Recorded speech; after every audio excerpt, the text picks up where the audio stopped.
At 6 a.m. HOA President Margaret Whitmore barged into our home with Child Protective Services, demanding we hand over our 3-day-old daughter. She claimed our unmarried cohabitation violated community standards. She had no idea I was a Navy SEAL who doesn't negotiate with terrorists. Before watching full story, comment below from where you watching. Also like and subscribe for more stories. The knock on our door came at 6 a.m., exactly 3 days after we brought our newborn daughter home from the hospital. My wife Sarah was still recovering from a difficult C-section, and baby Grace was sleeping peacefully in her bassinet when the aggressive pounding started. "Open this door right now," a woman's voice screamed from outside. I looked through the peephole and saw Margaret Whitmore, our HOA president, standing on our porch with 2 other women and a man in a cheap suit. Even at dawn, Margaret was perfectly dressed, her gray hair pulled back in its usual severe bun, her face twisted with rage. Sarah struggled to sit up in bed, wincing from the pain of her stitches. "David, what's all that noise? Is Grace okay?" "Stay in bed, honey," I said, checking on our sleeping daughter. "I'll handle this." When I opened the door, Margaret pushed past me into our living room without invitation. The others followed, 2 HOA board members I recognized and the man with the briefcase. "Margaret, what are you doing in my house?" I demanded. She turned to face me with cold satisfaction. "We're here to collect the baby." For a moment, I couldn't process what she'd said. "What?" "The baby," Margaret repeated, pointing toward Grace's bassinet. "According to HOA regulations, unmarried residents cannot have children on the property. Since your wife isn't legally married to you, the child must be removed." I stared at her in disbelief. "We've been married for 3 years. What are you talking about?" Margaret pulled out a folder of papers. "According to our investigation, Sarah Collins is not legally married to David Martinez. Different last names indicate an unmarried cohabitation situation, which violates our family community standards. Sarah kept her maiden name," I explained, trying to stay calm. "That doesn't mean we're not married." "Prove it," Margaret demanded. "Show me a marriage certificate with matching names." "I don't have to prove anything to you. This is insane." The man in the suit stepped forward. "Mr. Martinez, I'm Harold Klein from Child Protective Services. We've received complaints about an unwed mother in an unstable living situation." My blood ran cold. "CPS? What complaints?" Margaret smiled triumphantly. "I reported that an unmarried woman was attempting to raise a child in our family community. Children need stable, traditional families, not whatever this arrangement is." Sarah appeared in the doorway, pale and shaking. "David, what's happening? Why are they talking about taking Grace?" "Ma'am, please return to bed," Harold said officiously. "We need to assess the living situation and determine if this child is in a suitable environment." "This is our daughter," Sarah cried. "We're married. We're a family." "Not according to your legal documents," Margaret said coldly. "And frankly, even if you were married, I have serious concerns about your fitness as parents." "What concerns?" I asked, my voice getting dangerously quiet. Margaret consulted her papers. "Mr. Martinez is frequently absent from the community for weeks at a time, suggesting military deployment or other unstable employment. Mrs. Collins appears to have no visible means of support. The household shows signs of financial instability. I'm deployed because I serve our country," I said through gritted teeth. "And Sarah is on maternity leave from her teaching job. Deployment means abandoning your family," Margaret continued. "This child needs stability, not a father who disappears for months and a mother who can't support herself." Harold Klein opened his briefcase. "I'll need to examine the infant and assess the living conditions. If the situation is unsuitable, we'll need to place the child in protective custody." "You're not touching my daughter," I said, stepping between him and Grace's bassinet. Margaret's eyes flashed with anger. "Mr. Martinez, you're interfering with a legal child welfare investigation. We have every right to ensure this infant is in a proper family environment." "What makes you think our family isn't proper?" "Look around," Margaret said with disgust. "Baby supplies everywhere, no proper nursery setup, clear signs of an unprepared household. This child deserves better than whatever this situation is." Sarah started crying. "David, make them leave. Please make them leave." Margaret turned on Sarah with vicious satisfaction. "Mrs. Collins, emotional instability is another red flag. New mothers need to maintain composure, not break down at the first sign of scrutiny. You broke into our house at 6 a.m. and threatened to take our baby." Sarah sobbed. "How am I supposed to react?" A competent mother would have proper documentation ready and wouldn't be living in an unmarried situation, Margaret replied coldly. That's when something inside me snapped. I moved closer to Margaret, using my full height and Navy SEAL training to project controlled menace. You have exactly 30 seconds to get out of my house before I remove you myself. Margaret actually smiled. Threatening violence in front of a CPS worker? That's another mark against your parental fitness. I'm not threatening violence, I said quietly. I'm promising consequences for trespassing and harassment. Harold Klein looked nervous for the first time. Sir, please step back. We're conducting a legal investigation. Based on what evidence? Some crazy woman's false reports about our marriage status. Margaret pulled out more papers. I have documentation of your frequent absences, concerns about financial stability, and evidence of an unstable household environment. What evidence? Noise complaints about a crying baby disturbing the peace. Concerns about property damage from baby equipment. Reports of an unsecured infant left with an incompetent caregiver. I realized Margaret had been planning this attack for weeks, gathering any excuse to target our family. You filed false reports to get our baby taken away? I filed legitimate concerns about child welfare, Margaret corrected. This community has standards, and children deserve stable, traditional families. We are a stable, traditional family. Not by our community standards, Margaret said firmly. Different last names, frequent male absences, financial instability, and now aggressive behavior. This child needs to be removed immediately. Harold Klein approached Grace's bassinet again. Sir, I need to examine the infant now. Don't you dare touch her, Sarah cried, struggling to stand despite her pain. Ma'am, please remain calm, Harold said. Emotional outbursts suggest postpartum instability. Margaret was clearly enjoying our distress. Perhaps if you'd chosen a more appropriate community for your lifestyle, this wouldn't be necessary. Our lifestyle? I asked. Unmarried cohabitation, frequent abandonment, financial dependence. This isn't the kind of family our community supports. The two HOA board members, Patricia Webb and Robert Chin, had been standing silently until now. Patricia finally spoke up. Margaret, this seems extreme. Maybe we should reconsider. Patricia? Margaret snapped. We discussed this at the emergency board meeting. This household violates multiple community standards. But they seem like a nice family, Robert added nervously. The baby isn't bothering anyone. Nice families don't live in unmarried cohabitation, Margaret replied sharply. Nice families don't have fathers who abandon their children for the military. Nice families maintain proper documentation and community standards. I pulled out my wallet. Here's our marriage certificate. Here's my military ID. Here's Sarah's teaching license. Everything about our family is legitimate and legal. Margaret glanced at the documents dismissively. Anyone can forge papers. The fact remains that your household doesn't meet our community standards for family stability. What standards?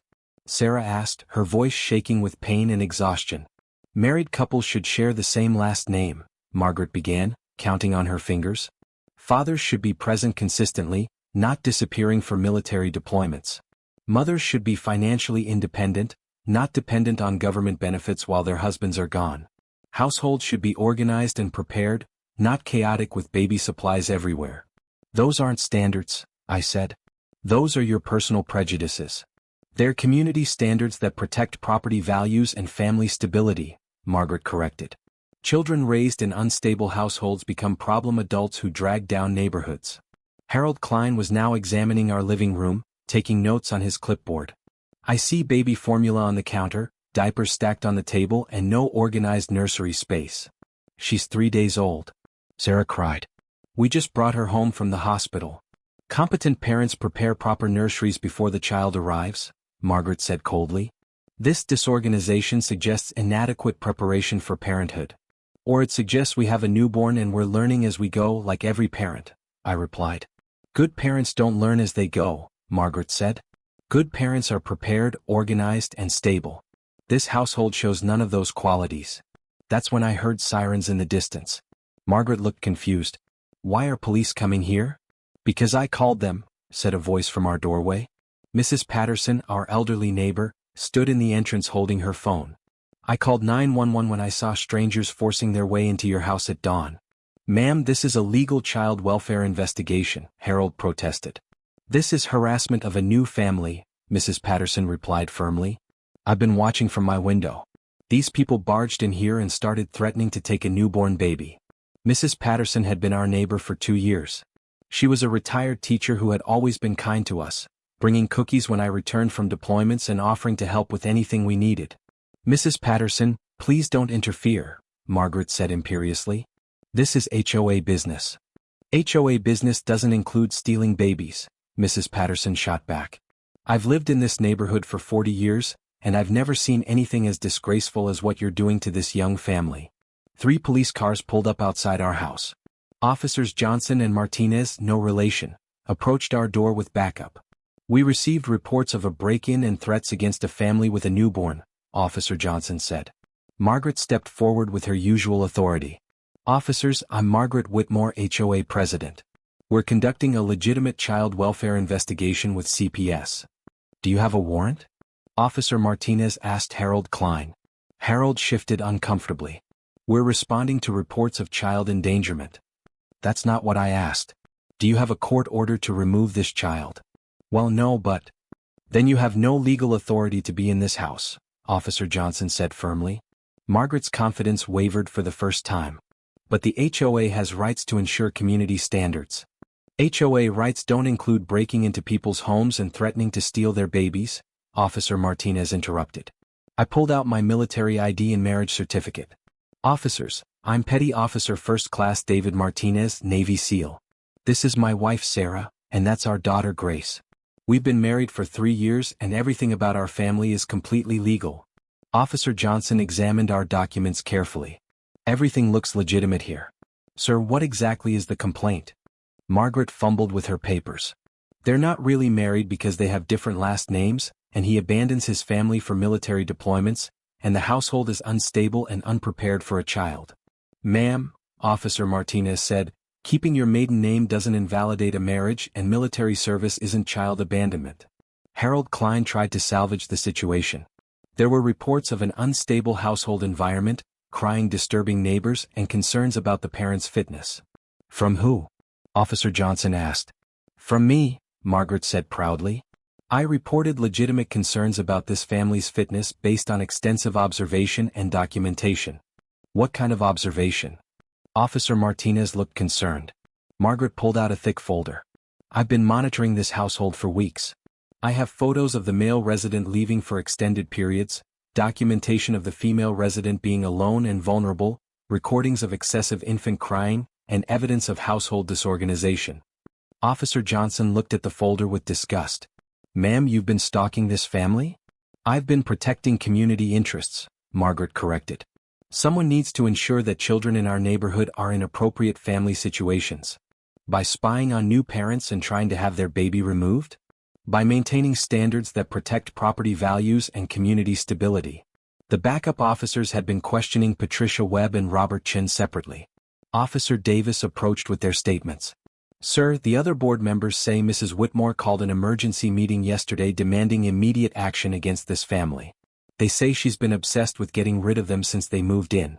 Margaret's face flushed with anger. I'm not obsessed. I am concerned about community standards. These people don't belong in a family neighborhood. Why don't they belong? Officer Martinez asked. Look at them. Margaret exploded. Different last names suggesting unmarried cohabitation. Military deployments that abandon family responsibilities. A teaching job that barely provides financial stability. A chaotic household with no proper organization. This is not the kind of family that belongs in Sunset Ridge. You're under arrest for filing false reports with Child Protective Services, breaking and entering and harassment of a family, Officer Johnson said, pulling out his handcuffs. This is ridiculous. Margaret screamed as they cuffed her. That baby doesn't belong in this community. They're not the right kind of family. What kind of family is the right kind? Officer Martinez asked. Traditional families. Married couples with the same last name. Fathers who don't abandon their children for the military. Mothers who know their place and maintain proper households. Children who are planned and prepared for, not just brought home to chaos. Harold Klein tried to distance himself from Margaret's rant. Officers, I was just responding to reports. I had no idea. You had no idea that you don't need a warrant to enter someone's home and threaten to take their newborn? Officer Johnson asked skeptically. I thought the reports were legitimate. Mrs. Whitmore had extensive documentation. Did you verify any of this documentation before attempting to remove a child? Well, no, but Mrs. Whitmore seemed very certain, and she had photos and recordings. Photos and recordings obtained through illegal surveillance of this family? Harold Klein realized he was in serious trouble. I didn't know the surveillance was illegal. She presented it as community monitoring. So you attempted to remove a child based on illegally obtained evidence from an HOA president with no legal authority? Harold Klein was also arrested for exceeding his authority and attempting unlawful removal of a child. As they led Margaret away, she turned back to scream at our family. This isn't over. Children like yours don't belong in decent communities. I'll find another way to get rid of you.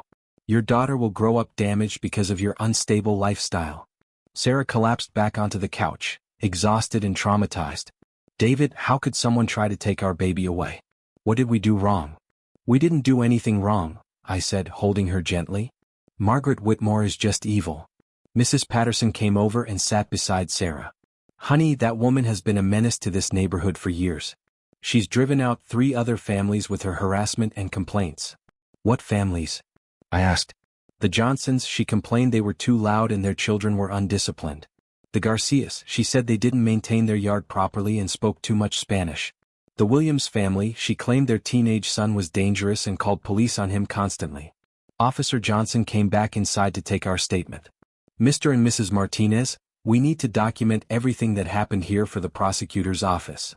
Over the next hour, we described how Margaret had been harassing us since we moved to the neighborhood 6 months ago. She had filed complaints about our lawn, our parking, my military vehicle, and even the flowers Sarah planted in our front yard. She escalated after we announced Sarah's pregnancy, I explained. She started making comments about whether we were prepared for parenthood and whether our household was stable enough for children. Sarah added, she questioned whether I should be having a baby while you were deployed. She said military wives shouldn't get pregnant because they can't handle children alone.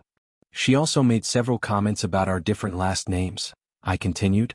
She kept suggesting we weren't really married and that I was just some boyfriend living with Sarah. Officer Johnson took detailed notes. This is clearly a pattern of harassment that escalated to attempted kidnapping. The prosecutor will have a strong case. Over the next few days, the full scope of Margaret's plan became clear. She had been systematically targeting families she deemed unfit for the community, using false CPS reports as her weapon.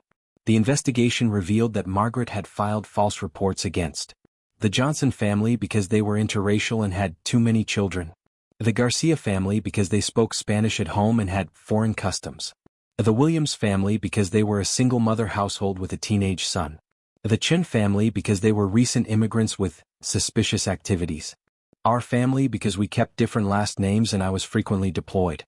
Did any of this actually constitute child endangerment? Harold looked ashamed. No. None of it was actually evidence of abuse or neglect.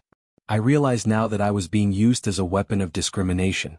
The prosecution also called Dr. Jennifer Martinez, a child psychology expert, to testify about the trauma Margaret's actions had caused to the children in targeted families. False CPS investigations are extremely traumatic for children, Dr. Martinez explained. Children don't understand why strangers are questioning their parents' fitness or threatening to remove them from loving homes. What about the long-term effects? Children who experience false abuse investigations often develop anxiety, trust issues, and fear of authority figures. They begin to question whether their families are actually safe and stable. How does this affect the parent-child relationship? Children may begin to blame their parents for the investigation, wondering if they really did something wrong. Parents may become overprotective and anxious, which affects their ability to provide the security children need. When Margaret took the stand in her own defense, she made everything worse. I maintain that I was protecting innocent children from unsuitable family environments, she testified. The prosecutor asked, what made these families unsuitable? The Martinez family different last names suggest an unmarried situation, and military deployments mean child abandonment. Even though they provided a valid marriage certificate and Mr. Martinez serves our country, proper families have traditional structures. Wives take their husbands' names, and fathers don't abandon their children for months at a time. What about the Johnson family? Interracial relationships create confused children who don't know their racial identity. Mixed-race children face additional challenges that burden the community. The courtroom gasped. Even Margaret's own lawyer looked horrified. The Garcia family? Speaking foreign languages at home prevents children from proper American assimilation. Children need to learn English first, not be confused with foreign languages. The Williams family? Single mothers can't properly discipline teenage boys. Without a father figure, boys become dangerous and uncontrollable. The Chin family? Recent immigrants bring foreign values that threaten American children. Their cultural practices are unfamiliar and potentially harmful. The prosecutor leaned forward. So you believe only white, English-speaking, traditional nuclear families should be allowed to raise children? I believe children deserve stable, American, traditional family environments that prepare them to be productive citizens. And you felt it was your right to destroy families that didn't meet your standards? I felt it was my responsibility to protect innocent children from harmful family situations that would damage their development. The jury deliberated for less than 4 hours before finding Margaret guilty on all charges. During sentencing, Judge Williams looked at Margaret with undisguised contempt. Mrs. Whitmore, your actions represent the worst kind of discrimination and child endangerment. You didn't protect children, you terrorized them. You didn't preserve family values, you attacked loving families. You used the child protection system as a weapon of hatred and discrimination. Your surveillance of innocent families was stalking. Your false reports were perjury. Your attempt to remove children from loving homes was kidnapping. Your targeting of families based on race, ethnicity, and military status was civil rights violations. She sentenced Margaret to 28 years in prison without the possibility of parole for 15 years. You will spend the next decade and a half thinking about the families you tried to destroy and the children you traumatized with your hatred, Judge Williams said. Margaret showed no remorse even then. As they led her away, she turned to the families in the gallery and said, "Your children will grow up confused and damaged because of your unnatural family structures. I was trying to protect them from that fate. But she was wrong about everything. Our daughter Grace is now 3 years old, thriving in a community that has become more inclusive and welcoming after Margaret's removal. The HOA was dissolved and reformed with policies protecting all families from discrimination. Sarah returned to teaching and was promoted to department head. I completed my Navy service with honor and now work as a security consultant, often helping families deal with harassment and discrimination. The other families Margaret targeted have also flourished. The Johnson children are honor students who take pride in their mixed heritage. The Garcia family started a successful business and became community leaders. The Williams family's son graduated valedictorian and received a full scholarship to college. The Chen family integrated beautifully into the community while maintaining their cultural traditions. Most importantly, Grace grows up knowing that love makes a family, not arbitrary rules about names, traditions, or appearances. Margaret Whitmore thought she could decide which families deserved to exist and which children deserved protection. Instead, she created a stronger, more united community where every family is valued and protected. She sits in her prison cell, serving 28 years for trying to steal babies from loving families. Meanwhile, the children she tried to protect from unsuitable families are growing up surrounded by diversity, acceptance, and genuine love. In the end, Margaret learned that when you attack innocent families, you face the full force of justice. And when you mess with a Navy SEAL's family, you discover that some fights you cannot win. Justice was served not because of my military training, but because a community decided that every child deserves to grow up in a loving family, regardless of what that family looks like. And that made all the difference.